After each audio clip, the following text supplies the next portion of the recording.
இரண்டாவது, இங்க கம்பியை வைத்து 2 பேரை தாக்கியிருக்கார்கள். லத்தி சார்ஜ் நடந்திருக்குது. இதெல்லாம் எதற்காக நடைபெற்றது?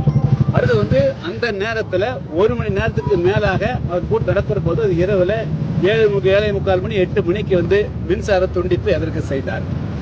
அப்போ இது எல்லாமே திட்டமிட்டு பார்க்கின்ற பொழுது தமிழ்நாட்டு அரசியல்ல ஆளுங்கட்சி மட்டும்தான் கூட்டம் நடத்தணும், அவர்கள் மட்டும்தான் மாநாடு நடத்தணும். வேறு எந்த அரசியல் கட்சிகளுமே தங்களை தாண்டி ஒரு அரசியல் கட்சி ஒரு கூட்டத்தை நடத்தி சிறப்பான பெயர் வரக்கூடாது என்ற ஒரு உள்நோக்கத்தோடு தான் இந்த அரசு நடந்து கொண்டிருக்கிறது. அந்த வகையில திட்டமிட்டு தமிழ்நாடு வெற்றி கழகத்தினுடைய விஜய் அவர்களுடைய கூட்டத்தை சீர்குலைக்க வேண்டும், அது ஏதாவது ஒரு அசம்பாவியத்தை உருவாக்கணும், அவருக்கு ஒரு பயத்தை உருவாக்கணும், அவருக்கு ஒரு கெட்ட பேரை பொதுமக்கள் மத்தியில் உருவாக்கணும். திமுகவுக்கு மாற்றாக 2026 சட்டமன்ற தேர்தல் இன்னொரு சக்தி எழுந்து வந்து கூடாது என்ற அரசியல் நோக்கத்தோடு தான் இந்த கூட்டம் சீர்குலைக்கப்பட்டதாக தெரிகிறது.